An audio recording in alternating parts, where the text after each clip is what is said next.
ये जो हमारा बैल है, आप देख सकते हैं, ये बहुत अग्रेसिव है। दोस्तों, ये जो हमारा जो लेबर है उसको मारता है, उसको पास नहीं आने देता है। तो इस तरीके के जो पशु होते हैं, उनको शांत करने के लिए, उनका जो अग्रेसिवनेस है उसको कम करने के लिए फार्मर्स क्या करते हैं कि एक कैस्ट्रेशन करके एक प्रोसेस होता है। तो दोस्तों, ये कैस्ट्रेशन प्रोसेस क्या है? इस प्रोसेस में जो पशु के जो टेस्टिकल्स है उसको या तो बाहर निकाला जाता है कट कर कर, या फिर एक अलग मेथड से उसको डिसेबल किया जाता है। इस वजह से दोस्तों क्या होता है कि जो पशु है या फिर जो बैल है वो रिप्रोड्यूस नहीं कर सकता है, मतलब वो गाय को प्रेग्नेंट नहीं कर सकता है। और इसके और बाकी बहुत एडवांटेजेस है, जैसे कि अगर आपका बैल बहुत गुस्सैल है तो उसका जो अग्रेसिवनेस है वो कम हो जाता है। क्यों? क्योंकि आप उसके जो टेस्टिकल्स है उसको डिसेबल कर रहे हो, तो उसके जो हार्मोन्स है वो चेंज हो जाता है उसके हार्मोन्स के अंदर। तो दोस्तों, इस वजह से जो फार्मर्स है बैलों को कैस्ट्रेशन प्रोसेस के थ्रू ले जाते हैं, ताकि वो जो उनका जो अग्रेसिवनेस है वो कम हो, जिसकी वजह से फार्मर्स उसको अच्छे से हैंडल कर सकते हैं बैल को। बैल मारते नहीं है, और जो फार्मर है उसके लिए एक सेफ साइड हो जाता है उस बैल को अच्छे से संभालने के लिए। इसके अलावा इसके बाकी भी कारण हो सकते हैं साइंटिफिक, जैसे कि पॉपुलेशन कंट्रोल करने के लिए भी किया जा सकता है ये प्रोसेस, या फिर जो मीट क्वालिटी है, अगर आप कैस्ट्रेशन प्रोसेस करते हैं तो बैल का जो एक बॉडी बनना शुरू हो जाता है, उसका जो मसल्स है उसके बढ़ते हैं, तो एक मीट क्वालिटी भी अच्छा होता है, और बैल का एक बिहेवियर भी बहुत अच्छा हो जाता है। वो ज़्यादा गुस्सा नहीं करते, ज़रा शांत हो जाते हैं, और उनको अच्छे से हैंडल किया जा सकता है। ये करने के लिए दोस्तों पहले हम जो हमारा बैल है उसको नीचे गिरा रहे हैं, और ये सारा प्रोसेस दोस्तों डॉक्टर करने वाले, हमारे साथ डॉक्टर भी है। तो पहले बैल को नीचे गिराना ज़रूरी है, क्योंकि इस प्रोसेस में एनेस्थीसिया नहीं दिया जाता है डॉक्टर के अनुसार, क्योंकि वो सर्जिकल मेथड में दिया जाता है। तो यहाँ पे हम सर्जरी नहीं कर रहे, बस उसके टेस्टिकल्स डिसेबल कर रहे। तो पहले हमने इस पशु को नीचे गिरा दिया है बांध कर। एक टेक्निक होता है जिस टेक्निक से इस पशु को बांधा गया था, और इसकी वजह से इस पशु को गिराना थोड़ा आसान हो जाता है। और दोस्तों, इस प्रोसेस में हमारे बैल को कोई हानि नहीं हुई थी, कोई उसे कुछ प्रॉब्लम नहीं हुआ था, वो एकदम सेफ है। इसके बाद जो उसका जो कंडीशन है बहुत अच्छा हुआ है। गांव देहात में दोस्तों यही प्रोसेस यूज़ किया जाता है, क्योंकि इसमें पशु को ज़्यादा तकलीफ भी नहीं होती है, क्योंकि कोई सर्जरी नहीं होती है इसके अंदर।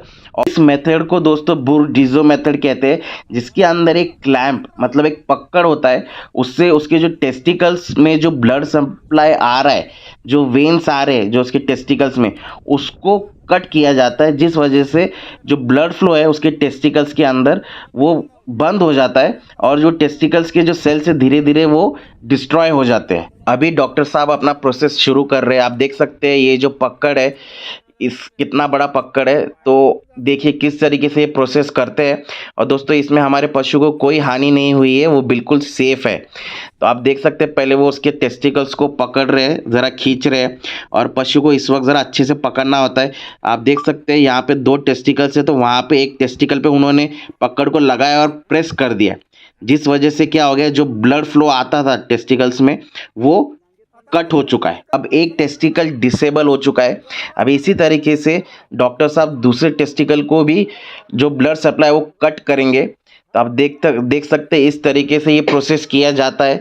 और दोस्तों, ये सेफ है। हमें हमारे बैल को ये नहीं करना चाहते थे, लेकिन दोस्तों वो हमारा जो लेबर है उसको हाथ लगाने नहीं दे रहा था, बहुत अग्रेसिव हो चुका था। तो इस वजह से ये करना बहुत ज़रूरी था हमारे लिए।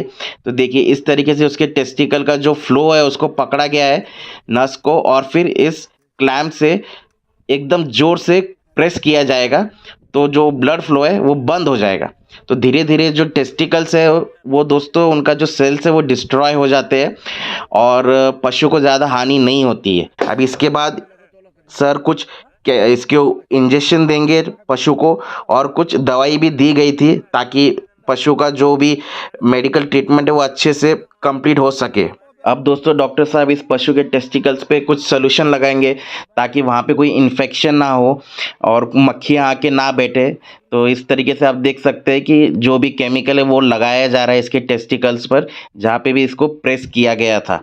अब दोस्तों इस पशु को 2 से 3 इंजेक्शन दिए जाते हैं, एंटी इन्फ्लेमेटरी होता है और कुछ बाकी भी है, जिससे पशु को जो दर्द है वो महसूस ना हो सके, ऐसे कुछ इंजेक्शन दिए जाते हैं डॉक्टर के थ्रू।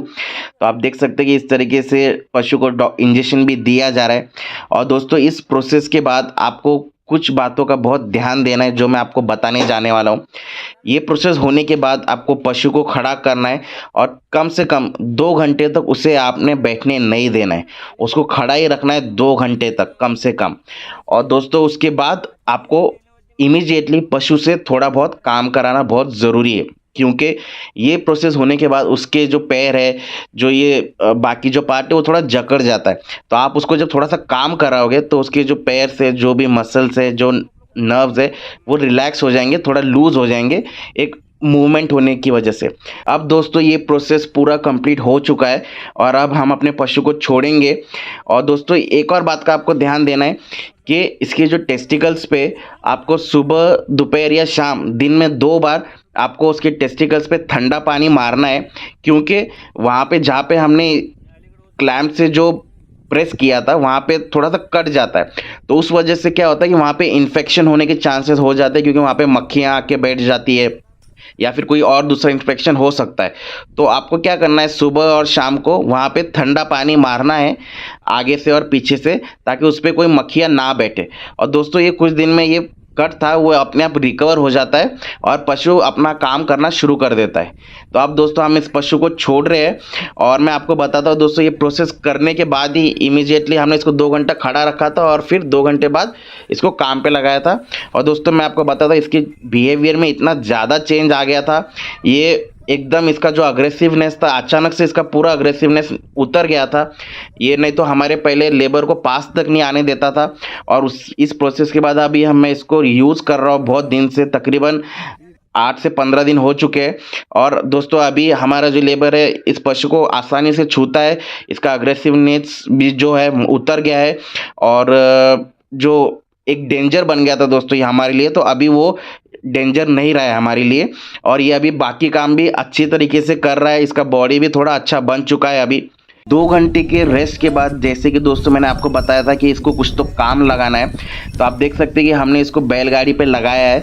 एक 2-3 राउंड मारेंगे ताकि इसके मसल्स जो है रिलैक्स हो जाए। तो अब इसको हमने बैलगाड़ी पे लगाया है। देख सकते हैं दोस्तों किस तरीके से अभी ये जो बैल है ये आराम से चल रहा है। जिसका हमने कैस्ट्रेशन किया था वो उस साइड में है, तो अभी वो आसानी से चल रहा है। तो दोस्तों अभी तक वो हमको हाथ भी नहीं लगाने दे रहा था, किसी को पास भी नहीं आने दे रहा था। तो आप देखिए अब जो हमारा जो लेबर है या फिर दूसरा कोई भी आदमी है उसको आसानी से उसको पकड़ रहे हैं बिन डरे, और उनको कुछ कर भी नहीं रहा है। तो आप देख सकते हैं किस तरीके से बैलगाड़ी को खींच रहा है और भाग भी रहा है। तो दोस्तों ये प्रोसेस है कैस्ट्रेशन का प्रोसेस, और ये मेडिकली हर डॉक्टर करते हैं पशु पे या और कोई जानवर पे एज पर रिक्वायरमेंट। तो दोस्तों अभी हमारा जो बैल है एकदम शांत हो चुका है, वेल एंड गुड है, अच्छी हालत में उसको, और कोई प्रॉब्लम नहीं है उसको, सब काम कर रहा है हमारे फार्म में वो। दोस्तों अगर आपको ये वीडियो अच्छा लगा है तो ज़रूर हमें बताइए और हमारे चैनल को सब्सक्राइब कीजिए। Bye bye.